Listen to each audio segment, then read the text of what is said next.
এই মুহূর্তে পাকিস্তানের ভেতরে হোক বা পিওকেতে যে আগুন লেগেছে তা কিন্তু পাকিস্তানের সেনাবাহিনীর মনে ভয় ধরিয়ে দিয়েছে যে এভাবেই চলতে থাকলে সেদিন আর দূরে নেই যখন ভারতের সেনা পিওকেতে ঢুকে এর পুনর্দখল নেবে। আর এই ভয়েই পাকিস্তানের যে আর্মি চিফ আসিম মুনির সে তো তড়িঘড়ি ছুটে যায় এলওসিতে এবং ওখান থেকেই ভারতকে ধমকি দেওয়ার চেষ্টা করে যে পাক সেনা যুদ্ধের জন্য তৈরি। উদাহরণ হিসেবে এনডিটিভির এই আর্টিকেলটা দেখুন, যেখানে পাকিস্তানের সেনাপ্রধানের দাবি যে ওদের ওপর কোনো রকম অ্যাগ্রেশন হলে, মানে সোজা ভাষায় মনে করুন কাল যদি ভারতের সেনা ওদের ওপর হামলা করে দেয় তাহলে কিন্তু পাকিস্তানের জবাব দেবে। অর্থাৎ সোজা ভাষায় ওরা ফুল ফ্লেজ ওয়ারের জন্য নিজেদেরকে রেডি করছে।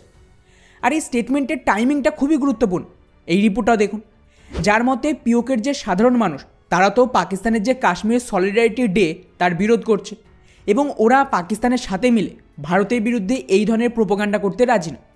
কেননা আপনারা হয়তো জানবেন যে প্রতি বছর 5ই ফেব্রুয়ারি পাকিস্তান একটা বিশেষ দিন পালন করে কাশ্মীর সলিডারিটি ডে হিসেবে, যাতে ওরা কাশ্মীরের জন্য সাপোর্ট দেখাতে পারে। কিন্তু এই প্রথমবারের মতন এমনটা হলো যখন কাশ্মীরের যে সাধারণ জনগণ তারাই এ সমস্ত করতে বাধা দিচ্ছে, উল্টে ওরাই পাকিস্তানের বিরুদ্ধে চলে গেছে। আর বন্ধুরা, এখানে পাকিস্তান কতটা আতঙ্কে রয়েছে তার আইডিয়া আপনি এর থেকেই পেয়ে যাবেন যে ওদের আর্মি, আতঙ্কবাদী গোষ্ঠী এরা সকলে মিলেই ধমকি দিচ্ছে পিওকের বাসিন্দাদের যে যারা এর বিরোধ করবে তাদেরকে কিন্তু পার্মানেন্ট শেষ করে দেওয়া হবে। উদাহরণ হিসেবে এই টুইটটা দেখুন, এটা পিওকের এক অ্যাক্টিভিস্ট আর স্টুডেন্ট ইউনিয়নের প্রেসিডেন্টের টুইট। ওখানে উনি একটা ভিডিও শেয়ার করেছেন যেখানে স্পষ্ট শোনা যাচ্ছে যে পাকিস্তানের এক আতঙ্কবাদী সংগঠন গোটা পিওকের জনগণকে ধমকি দিয়েছে যে যারা এই দিনের বিরোধ করবে এবং ভারতের পক্ষে হয়ে কথা বলবে তাদেরকে দুনিয়া থেকে গায়েব করে দেবে। অর্থাৎ এর থেকে ক্লিয়ার আর কিছু হতে পারে না যে এই মুহূর্তে পিওকের ভেতরের অবস্থা কী। এখানে শেষ নয়, পিওকের আরও একটা পলিটিশিয়ান তাকির গিলানি, ইনি তো ওপেনলি জনসভা করে ভাষণ দিচ্ছে যে ওরা কাশ্মীর সলিডারিটি ডে পালন করবেন। এখানে পাকিস্তান তো কেবলমাত্র এই ধরনের প্রোপাগান্ডা করে কাশ্মীরের যে মেন সমস্যা তাকে ধামাচাপা দেওয়ার চেষ্টা করছে।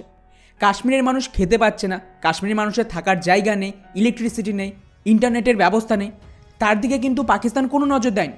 তার বদলে পাকিস্তান কী করছে? ভারতের বিরুদ্ধে প্রোপাগান্ডা। অর্থাৎ একদিকে পাকিস্তানের আর্মি পিওকের মানুষকে মেরে ফেলার ধমকি দিচ্ছে, কিন্তু তা ওরা ঠেকাতে পারছে না।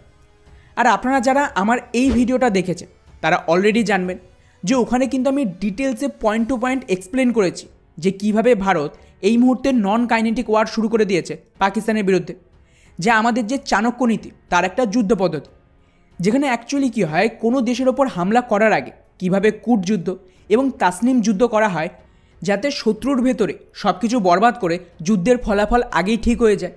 আর তারপরেই কিন্তু প্রকাশ যুদ্ধ, অর্থাৎ সরাসরি যুদ্ধের মাধ্যমে ওই এরিয়া দখল নেওয়া হয়। আমি রিকোয়েস্ট করব যে আপনারা ওই ভিডিওটা পুরোটা দেখুন, তাহলেই বুঝতে পারবেন যে ভারত কী ধরনের গেম খেলছে। আর স্বাভাবিকভাবেই এটা অলরেডি পাকিস্তানের আর্মিও বুঝে গেছে যে পাকিস্তানের ভেতরে যা হচ্ছে সেটা কিন্তু সাধারণ নয়। কাশ্মীর, বালুচিস্তান, সিন্ধ একই সাথে কোঅর্ডিনেটভাবে পাকিস্তান আর্মির বিরুদ্ধে নামা, ইকোনমিক্যালি কোল্যাপস হওয়া, আর ভারত সরকারের একাধিক মন্ত্রী এই একই সময় পিওকেকে পরবর্তী টার্গেটে রাখা, সব কিছু তো কাকতালীয় নয়। আর এখন এই ভয় পাকিস্তানের আর্মির যে প্রধান তিনি তো পিওকেতে ছুটে গেছেন এবং এলওসির কাছে পৌঁছে নিজের সেনাবাহিনীকে মোটিভেট করার চেষ্টা করছে যে আমরা তৈরি। কিন্তু মুশকিল হলো ভারতের ব্রহ্মোস মিসাইল পাকিস্তানের ওপর হামলা করা, ইরানের ব্যালিস্টিক মিসাইল অ্যাটাক, এই দুটোই কিন্তু প্রয়োগ ছিল যে পাকিস্তানের ডিফেন্স কতটা স্ট্রং।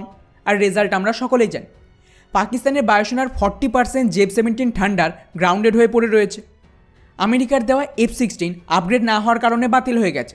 আর ট্যাঙ্ক তো চালানোর মতো না তেল রয়েছে আর না এত ফান্ডিং আর মিউনিশন রয়েছে যা দিয়ে ভারতের বিরুদ্ধে ওরা অন্তত 5 দিনের যুদ্ধও লড়তে পারে।